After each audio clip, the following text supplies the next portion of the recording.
Independence day సందర్భంగా Harish academy అందిస్తోంది అన్ని ఆన్లైన్ కోర్సులపై భారీ డిస్కౌంట్ ఆఫర్స్.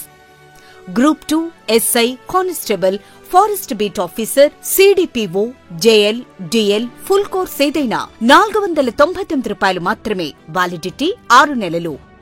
ఈ ఆఫర్ ఆగస్టు 12 నుండి ఆగస్టు 18 వరకు మాత్రమే.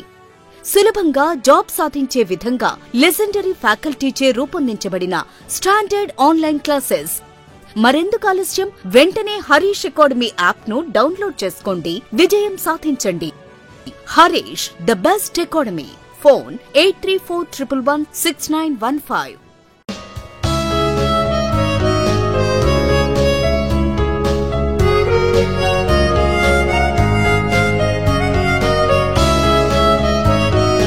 Harish the best academy. Hi friends, welcome to Harish academy. ఈరోజు వార్తలు నిలిచిన జాతీయ, అంతర్జాతీయ, రాష్ట్రీయ అంశాల గురించి, వార్తలు నిలిచిన వ్యక్తులు, అవార్డులు, పుస్తకాలు, మరి క్రీడా సంబంధిత సమాచారం, ఒక్కొక్క అంశాన్ని వివరంగా తెలుసుకుందాం. ఈరోజు ఫస్ట్ టాపిక్ వచ్చేసి ISRO, Indian Space Research Organisation, భారత అంతరిక్ష పరిశోధన సంస్థ ఈరోజు ఉదయం ఆగస్టు 16 రోజున చేసిన విజయవంతమైన ప్రయోగం EOS 08 earth observatory satellite 08 launch vehicle name గుర్తుంచుకోండి. ఎప్పుడైనా అంతరిక్ష పరిశోధనలు కానీ ప్రయోగాలు కానీ జరుగుతున్నప్పుడు వాటికి సంబంధించి ఎగ్జామినేషన్లో క్వశ్చన్స్ అడుగుతున్నారు. అందులో లాంచ్ వెహికల్ ఏంటి, అందులోని శాటిలైట్ పేరేంటి, ఉద్దేశం ఏంటి, ఇటువంటి వాటిపైన క్వశ్చన్స్ అడగవచ్చు. So EOS earth observatory satellite అంటే భూ పరిశీలన ఉపగ్రహం. మీనింగ్ చూడండి, అంటే ఎర్త్కి సంబంధించి అబ్జర్వ్ చేస్తుంది. ఎటువంటి సేవలు మనకి శాటిలైట్ అందిస్తుంది అంటే, ఒకటి విపత్తులకి సంబంధించి, మరియు పర్యావరణం వాతావరణ పరిస్థితులకు సంబంధించి, అగ్నిపర్వతాలకు సంబంధించిన సమాచారాన్ని పర్యవేక్షిస్తూ సమాచారాన్ని అందించాలనే ఉద్దేశంలో భాగంగా ఈ శాటిలైట్ను పంపడం జరిగింది. మరి శాటిలైట్ని పంపడానికి రాకెట్ కావాలి కదా. ఆ రాకెట్ నేమ్ ఏంటంటే SSLV-D3 small satellite launching vehicle. ఇక్కడ మనం చూస్తే చిన్న చిన్న ఉపగ్రహాలను పరిశోధించడానికి లేదా ప్రయోగించడానికి ఉపయోగిస్తున్న రాకెట్. లాస్ట్ ఇయర్ కూడా తరచూ వార్తల్లోకి వస్తుంది. సో SSLV-D3 ప్రయోగం అని గుర్తుంచుకోండి. సో ఇక్కడ అబ్జర్వ్ చేస్తే ఇస్రో పరిశోధనలు ప్రయోగాలు అనగానే మనకు ఏ వేదిక గుర్తొస్తుంది? ఆంధ్రప్రదేశ్ రాష్ట్రంలోని తిరుపతి డిస్టిక్, తిరుపతి జిల్లాలో ఉన్న షార్ కేంద్రం, శ్రీహరికోట ప్రయోగ కేంద్రము. సో అక్కడి నుండి ఈరోజు మార్నింగ్ 9 o'clock ఈ ప్రయోగం అనేది విజయవంతంగా చూడడం జరిగింది. సో ఇక్కడ అబ్జర్వ్ చేస్తే SSLV-D3 రాకెట్ 34 మీటర్ల పొడవు, 2 మీటర్ల వెడల్పు, 119 టన్నుల బరువుతో 4 దశల్లోనే ప్రయోగించనున్నారు. ఈ ప్రయోగాన్ని 16 అంటే 994 seconds లేదా 16 నిమిషాల్లో పూర్తి చేశారు. ఈ రాకెట్ మొదటి దశను 87 టన్నుల ఘన ఇంధనాన్ని ఉపయోగించి 124 సెకండ్లను పూర్తి చేశారు. అండ్ రెండో దశను 7.7 టన్నుల ఘన ఇంధనంతో 384.2 సెకండ్లకు, సో ఇలా 3-4 దశలను పూర్తి చేయడం జరిగింది. సో ఇక్కడ అబ్జర్వ్ చేస్తే 175.5 kgల బరువు కలిగిన ఎర్త్ అబ్జర్వేషన్ శాటిలైట్ EOS 08 మొదటిగా కక్షలోకి ప్రవేశపెట్టిన తర్వాత SR0 డెమోసాట్ అనే ఒక ఉపగ్రహాన్ని, ఒక చిన్న ఉపగ్రహాన్ని 994 సెకండ్లు భూమికి 475 కిలోమీటర్ల ఎత్తులోని లియో ఆర్బిట్ సూర్య సమకాలిక కక్షలోకి ప్రవేశపెట్టడంతో ఈ ప్రయోగం పూర్తి చేయడం జరిగింది. సో ఉద్దేశం ఏంటి చూడండి. అండ్ ఇందులోని పరికరాలు కానీ మనం అబ్జర్వ్ చేస్తే electro optical infrared payload, global navigation satellite system, reflectometry payload and SIC-UV dosimeter. So ఇవన్నీ కూడా మనం కొంత science and technology point of వ్యూలో మైక్రోస్కోపిక్గా చూడాలి కాబట్టి ఇవన్నీ కూడా మీకు సమాచారం ఇవ్వడం జరిగింది. ISRO's EOS earth observatory satellite 8 so making 55 years of space exploration. Next వచ్చేసి గ్లోబల్ హెల్త్ ఎమర్జెన్సీగా మంకీ పాక్స్. సో మనం నిన్నటి క్లాస్లో కూడా చూసాం, ఆఫ్రికా ఖండంలో మంకీ పాక్స్ కలకలం అని చెప్పేసేసి, మంకీ పాక్స్ కాదు ఎంపాక్స్ అనాలి, ఎందుకంటే WHO మంకీ పాక్స్ పేరుని ఎంపాక్స్గా మార్చింది, రీనేమ్ చేశారు. సో ఇక్కడ అబ్జర్వ్ చేస్తే మంకీ పాక్స్ కేసులు విపరీతంగా నమోదవ్వడము, ఈ సందర్భంగా WHO ఈ మంకీ పాక్స్ లేదా ఎంపాక్స్ని గ్లోబల్ హెల్త్ ఎమర్జెన్సీగా, అంటే ప్రపంచమంతా అప్రమత్తం అవ్వాలి అని చెప్పేసి ఒక సందేశాన్ని ఇచ్చింది. ఇక్కడ చూస్తే ఆఫ్రికా దేశాల్లో మంకీపాక్స్ వైరస్ వ్యాప్తి అత్యంత ఆందోళనకర స్థాయికి చేరుకుందని, అక్కడి పరిస్థితి అంతర్జాతీయంగా ఆందోళన కలిగించే విధంగా ఉందని ప్రపంచ ఆరోగ్య సంస్థ WHO ప్రకటించింది. గ్లోబల్ పబ్లిక్ హెల్త్ ఎమర్జెన్సీని విధిస్తున్నట్లు తాజాగా హెచ్చరికలు జారీ చేశారు. ఈ నేపథ్యంలో భారత్ సహా 196 సభ్య దేశాలు అంతర్జాతీయ ఆరోగ్య నిబంధనలు పాటించాల్సి ఉంటుంది. WHO సభ్య దేశాలకు అత్యున్నత స్థాయి ప్రమాద హెచ్చరికను జారీ చేసింది. WHO చీఫ్ ఎవరు ప్రస్తుతం టెడ్రస్ అదనం మాట్లాడుతూ ఎమర్జెన్సీ కమిటీ సూచన మేరకు గ్లోబల్ హెల్త్ ఎమర్జెన్సీ ప్రకటిస్తున్నామని చెప్పడం జరిగింది. గుర్తుంచుకోండి, తీవ్ర కండరాల నొప్పి కానీ జ్వరం కానీ ఈ మంకీపాక్స్ వల్ల సిమ్టమ్స్. ఓకేనా. WHO హెడ్ క్వార్టర్ ఇక్కడ జెనీవా, స్విట్జర్లాండ్.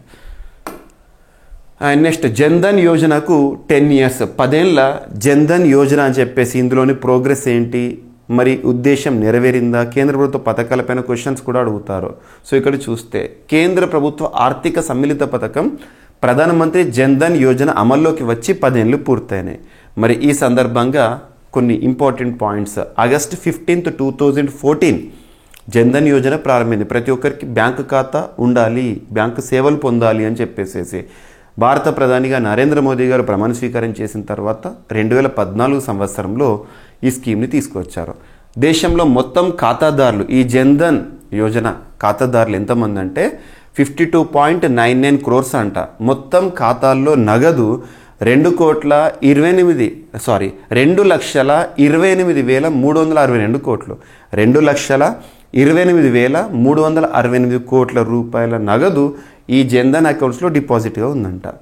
అండ్ జన్ధన్లో మహిళల ఖాతాలు 29.48 కోట్ల మంది అవుట్ ఆఫ్ 52.99. అండ్ గ్రామీణ ప్రాంతాల్లో చిన్న పట్టణాల్లో ఖాతాలు ఎన్ని ఉన్నాయటంటే రూరల్ ఏరియాస్లో 35.27 crores. ఖాతాల్లో సగటు నిల్వ 4,100 రూపాయలు. అండ్ డైరెక్ట్ బెనిఫిట్ ట్రాన్స్ఫర్ అందుకుంటున్న ఖాతాలు 5.5 crores. జన్ధన్ ఖాతాలకు సౌకర్యాలు రూపీ, డెబిట్ కార్డు, బీమా, ఓవర్ డ్రాఫ్ట్. ఆర్థిక సమ్మిళిత పథకం చూడండి, దేశంలో ఆర్థిక సమ్మిళితను ఇంక్లూజివ్నెస్లో భాగంగా సాధించడంలో ప్రధానమంత్రి జన్ధన్ యోజన గణనీయమైన ప్రభావం చూపించింది. బ్యాంకింగ్ వ్యవస్థకు దూరంగా ఉన్న ప్రజలను ఆర్థిక వ్యవస్థలోకి తీసుకురావడానికి దోహదం చేసింది. బ్యాంకులకు నిధుల కొరతను తీర్చడంలో ప్రధానమంత్రి జన్ధన్ యోజన ఖాతాలు ఉపయోగపడ్డాయి. సంక్షేమ పథకాల ప్రయోజనాలను నేరుగా లబ్ధిదారులకు చేర్చడంలో ఈ ఖాతాలు కీలక పాత్ర పోషించినాయి అంట. సో నెక్స్ట్ వచ్చేసి ఒక ఇంపార్టెంట్ రిపోర్ట్, పిడుగుల కారణంగా ఎటువంటి ప్రభావం కనబడుతోందని చెప్పేసి. ఆందోళనకరంగా పెరిగిన పిడుగుల పాటు మరణాలు.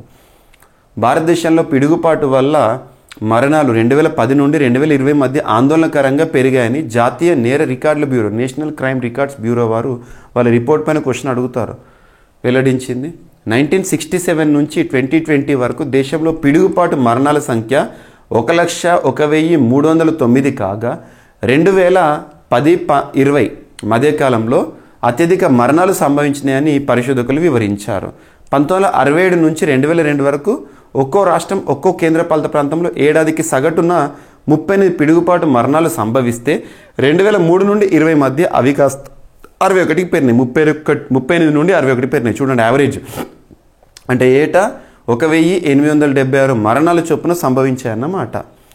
అత్యధిక పిడుగుపాటు మరణాలు మధ్యప్రదేశ్లో నమోదైతే తదుపరి స్థానాల్లో మహారాష్ట్ర, ఉత్తరప్రదేశ్, ఒడిషా నిలిచినాయి. మధ్య భారత ప్రాంతంలో 1967 నుంచి ఈశాన్య భారతంలో 2001 నుంచి పిడుగులపాటు మరణాలు పెరుగుతున్నాయంట. ఈశాన్యంలో అడవుల నరికివేత, జలాశయాల కనుమరుగు, భూతాపం వల్ల పిడుగులు పడటం ఎక్కువైపోయింది. పిడుగులు పడుతున్నా లెక్క చేయకుండా వ్యవసాయం వంటి కార్యకలాపాల్లో వర్తమాన దేశాల్లోని ప్రజలు నిమగ్నం అవ్వడం ఈ తరహా మరణాలు పెరగడానికి కారణమవుతుందంట. సో దేశంలోని 36 రాష్ట్రాలు, కేంద్రపాలిత ప్రాంతాల్లో కేవలం 7 రాష్ట్రాలే పిడుగుపాట్లను ఎదుర్కోవడానికి ప్రణాళికలు సిద్ధం చేసినాయి. సో ఇటువంటి reports important. NCRB report 2023, NCRB 2023 మనం ఎగ్జామినేషన్ పాయింట్ ఆఫ్ వ్యూలో ఖచ్చితంగా చూడాలి. అందులో సోషాలజీ పాయింట్ ఆఫ్ వ్యూలో అప్డేట్స్ కానివ్వండి, భారతదేశంలో వివిధ గణాంకాలకు సంబంధించి, నేరాలకు సంబంధించిన గణాంకాలు కానివ్వండి, ఖచ్చితంగా మనం చూడాల్సిందే. మీకు నేను ఎన్సీఆర్బీ రిపోర్ట్ను ఆల్రెడీ ఇప్పటికే ప్రవీణ్ సార్ క్లాసెస్ యూట్యూబ్ ఛానల్లో so Praveen sir classes YouTube channel ఇప్పటివరకు సబ్స్క్రైబ్ చేసుకునే వారు ఎవరైనా ఉంటే సబ్స్క్రైబ్ చేసుకోండి. అందులో ఎన్సీఆర్బీ రిపోర్ట్ ఆల్రెడీ ఇవ్వడం జరిగింది మీకు. ఎన్సీఆర్బీ రిపోర్ట్ 2023 డిసెంబర్లో రిలీజ్ అయింది. ఏ కాలానికి సంబంధించిన గణాంకాలు రిలీజ్ చేశారంటే 2022కి సంబంధించి. మరి 2023 నేరాల గురించి ఇప్పుడు 2024లో వస్తుంది అలా. ఓకేనా, చూడండి ఒకసారి. And India's PMs at red fort. So ఎర్రకోట పైన స్వాతంత్ర దినోత్సవం సందర్భంగా భారత పతాకాన్ని ఎగరవేసిన ప్రధానమంత్రుల రికార్డుల్లో నరేంద్ర మోదీ గారు కన్జిక్యూటివ్గా 11th టైంతో వార్తల్లోకి రావడం జరిగింది. సో ఎర్రకోట పైన ఆగస్ట్ 15th స్వాతంత్ర దినోత్సవం ఇండిపెండెన్స్ డే సెలబ్రేషన్లో భాగంగా మరి అత్యధికంగా ఇప్పటి వరకు ఎవరి పేరిట రికార్డు ఉందంటే జవహర్లాల్ నెహ్రూ గారు 17 టైమ్స్, అండ్ సెకండ్ ఇందిరాగాంధీ గారు 16 టైమ్స్, థర్డ్ నరేంద్ర మోదీ గారు, ఫోర్త్ మన్మోహన్ సింగ్ గారు. గుర్తుంచుకోండి. ఓకేనా. ఎర్రకోట పైన prime minister Narendra Modi has surpassed former prime minister Manmohan Singh's record of hoisting tricolour at Red Fort for 10 consecutive years. 10 సంవత్సరాల కన్సిక్యూటివ్ రికార్డుని మన్మోహన్ సింగ్ గారి రికార్డుని ఇప్పుడు నరేంద్ర మోదీ గారు బ్రేక్ చేయడం జరిగింది.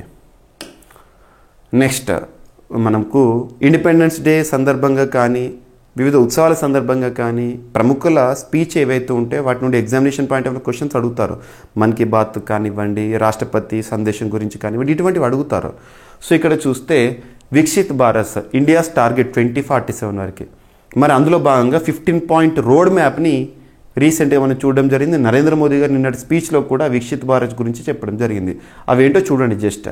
సో ఇక్కడ చూస్తే ఏ targets road map, ease of living first point, second వచ్చేసి గ్లోబల్ ఎడ్యుకేషన్ హబ్, ఇండియాని గ్లోబల్ ఎడ్యుకేషన్ హబ్గా మార్చాలని, థర్డ్ వచ్చేసి గ్లోబల్ లీడర్ ఇన్ సెమీకండక్టర్ ప్రొడక్షన్లో ఇండియన్ టాప్గా నిలపాలని, నెక్స్ట్ వచ్చేసి వరల్డ్స్ స్కిల్ క్యాపిటల్, నైపుణ్య రాజధానిగా ప్రపంచానికి భారతదేశాన్ని తీర్చిదిద్దాలని, నెక్స్ట్ వచ్చేసి గ్లోబల్ మ్యానుఫ్యాక్చరింగ్ పవర్ హౌస్, ప్రపంచ తయారీ రంగ కేంద్రంగా భారతదేశాన్ని తీర్చిదిద్దాలని, design in India design for world, భారతదేశంలోనే డిజైనింగ్ కానివ్వండి ప్రపంచానికి కావాల్సిన ఆలోచనలు డిజైన్ చేయడం అని, అండ్ నెక్స్ట్ వచ్చేసేసి led in green hydrogen and green jobs. So green hydrogen green jobs హరిత అంశాలకు ప్రాధాన్యత ఇవ్వడము. నెక్స్ట్ వచ్చేసి encourage states to attract investments, ఏ రాష్ట్రమైనా ఏ ప్రాంతమైనా ఏ దేశమైనా ఎక్కువగా ఇన్వెస్ట్మెంట్స్ని అట్రాక్ట్ చేస్తే పాజిటివ్ గ్రోత్ రేట్ని చూస్తాము, అది కూడా రాష్ట్రాలు ఎంకరేజ్ చేయాలి అని చెప్పేసి. నెక్స్ట్ వచ్చేసి Indian standards to become international standards, భారతీయ ప్రమాణాలు అంతర్జాతీయ ప్రమాణాలుగా తీర్చిదిద్దాలని. నెక్స్ట్ వచ్చేసేసి achieve target of 500 GW by 2030, 2030 వరకు 500 GW టార్గెట్ని రీచ్ అవ్వాలి. ఎందులో సోలార్ కానీ రెన్యూవబుల్ ఎనర్జీలో. అండ్ నెక్స్ట్ వచ్చేసి 11వ target 75,000 new medical seats in next 5 years. Next రానున్న 5 ఏళ్లలో 75,000 కొత్త మెడికల్ సీట్లను సృష్టించాలి. నెక్స్ట్ వచ్చేసేసి ఇక్కడ మనం అబ్జర్వ్ చేస్తే call for 1 lakh youth to enter politics fighting నెపోటిజంని అంతమొందించాలి. And at the same time youth రాజకీయాలకి ప్రాముఖ్యత ఇవ్వడము. And secular civil code, so ఇది ఇంపార్టెంట్. యూనిఫామ్ సివిల్ కోడ్ లేదా లౌకిక దేశంగా భారతదేశం చూడాలంటే యూనిఫామ్ సివిల్ కోడ్ కావాలి. అండ్ నెక్స్ట్ వచ్చే సాచురేషన్ ఆఫ్ బెనిఫిట్స్. సో ఇవన్నీ కూడా టార్గెట్స్ గుర్తుపెట్టుకోండి, ఎగ్జామినేషన్ పాయింట్ ఆఫ్ వ్యూలో అడగవచ్చు. Viksit Bharat 15 point road map. And state ఫెస్టివల్గా సర్దార్ సర్వాయి పాపన్న జయంతిని అధికారికంగా నిర్వహించబోతున్నామని చెప్పేసి తెలంగాణ రాష్ట్ర ప్రభుత్వం నిన్నటి రోజున చెప్పడం జరిగింది. ఆగస్ట్ 18 ఎల్లుండి రోజున ఈ ఫెస్టివల్ని చూడబోతున్నాం. సర్దార్ సర్వాయి పాపన్న జయంతి ఉత్సవాలను ఈ నెల 18న రాష్ట్ర వ్యాప్తంగా నిర్వహించాలని రాష్ట్ర ప్రభుత్వం నిర్ణయించింది. ఈ మేరకు ప్రభుత్వం ఉత్తర్వులు కూడా జారీ చేసినట్లు చెప్పడం జరిగింది. ఏటా ఆగస్ట్ 18న జయంతి, ఏప్రిల్ 2న వర్ధంతి కార్యక్రమాలను స్టేట్ ఫెస్టివల్గా నిర్వహిస్తామని చెప్పారు. ఇంపార్టెంట్ స్టేట్ ఫెస్టివల్గా ఏవైతే గుర్తింపు ఉంటాయో అవి. అండ్ అగ్ని మిసైల్ మ్యాన్గా గుర్తింపు పొందిన వ్యక్తి అగర్వాల్ గారు వృద్ధాప్య సమస్యలు అనారోగ్య సమస్యల కారణంగా మరణించే వార్తలకు వచ్చారు. సో ఇక్కడ చూడండి, అగ్ని క్షిపణి పితామహుడిగా గుర్తింపు పొందిన ఆర్ఎన్ అగర్వాల్ గారు గురువారం హైదరాబాద్లో కన్నుమూశారు. ఆయనకు ఇవన్నీ అవసరం మనకు 1983లో అగ్ని క్షిపణి తయారీ ప్రోగ్రామ్ను భారత్ మొదలుపెట్టింది. ఖండాంతర బ్యాలిస్టిక్ క్షిపణి సామర్థ్యం కలిగిన దేశాల సరసన భారత్ను నిలపడంలో ఆయన కృషి ఉంది. ప్రస్తుతం అత్యంత శక్తివంతమైన క్షిపణి అగ్ని-5 5,000 మీటర్ల రేంజ్. సో ఇందులో తను కీలక పాత్ర పోషించారు. పద్మభూషణ్తో కూడా సత్కరించబడ్డారు. సో ప్రముఖ ఇతని బిరుదు గుర్తుంచుకొని కావాలంటే అగ్ని మిసైల్ మ్యాన్. ఇటీవల మరణిస్తూ వార్తల్లోకి వచ్చారు. తన పేరు ఆర్ఎన్ అగర్వాల్ గారు. అండ్ నెక్స్ట్ థాయిలాండ్కి సంబంధించి నిన్నటి రోజున సంక్షోభ పరిస్థితులు ఎందుకు, ఆ దేశ న్యాయ వ్యవస్థ ఇచ్చిన తీర్పు ఏంటో చూసాము. సో ఇక్కడ మరొక ప్రధానమంత్రిగా ఆ దేశ చరిత్రలో రెండో మహిళా ప్రధానిగా ఎన్నికయ్యే అవకాశం ఎవరికి ఉంది, నియమించబడే అవకాశం ఎవరికి ఉందంటే పేటోంగ్ డార్న్ అని చెప్పేసి. సో థాయిలాండ్ మాజీ ప్రధానమంత్రి తక్సిన్ షినవత్రా కుమార్తె పేటోంగాట్ శుక్రవారం నూతన ప్రధానిగా ఎన్నికయ్యే అవకాశం పుష్కలంగా ఉన్నాయని చెప్పేసి ఆ దేశ అధికారిక సమాచారం అనేది రీసెంట్గా రావడం జరిగింది. And next skill varsity. Telangana రాష్ట్ర ప్రభుత్వం ప్రతిష్టాత్మకంగా స్కిల్ యూనివర్సిటీకి ఇంపార్టెన్స్ ఇస్తున్నారు. అలాంటి స్కిల్ యూనివర్సిటీకి చైర్పర్సన్గా ఆనంద్ మహీంద్ర గారిని నియమిస్తామని చెప్పేసి రీసెంట్గా అమెరికా పర్యటనలో ముఖ్యమంత్రి రేవంత్ రెడ్డి గారు స్పష్టం చేశారు. సో దీనికి సంబంధించిన అధికారిక ప్రక్రియ, సో నియామక ప్రక్రియ అనేది నిన్నటి రోజున పూర్తయింది. సో తెలంగాణ కొత్తగా ఏర్పాటు చేస్తున్న skill India young India skill యూనివర్సిటీకి బోర్డ్ ఆఫ్ గవర్నర్స్ చైర్పర్సన్గా మహీంద్రా గ్రూప్ సంస్థల అధినేత ఆనంద్ మహీంద్ర గారు నియమితులవడం జరిగింది. ఈ మేరకు తెలంగాణ రాష్ట్ర ప్రభుత్వం ఉత్తర్వులు కూడా జారీ చేసింది. ఏడాది పాటు ఆయన పదవిలో కొనసాగుతారు. ప్రభుత్వ ప్రైవేట్ భాగస్వామ్యంతో ఏర్పాటు చేయనున్న ఈ యూనివర్సిటీకి చైర్మన్గా కొనసాగాలని రేవంత్ రెడ్డి గారు కోరగా ఆనంద్ మహీంద్ర గారు ఒప్పుకోవడం జరిగింది. గుర్తుపెట్టుకోండి. ఓకేనా.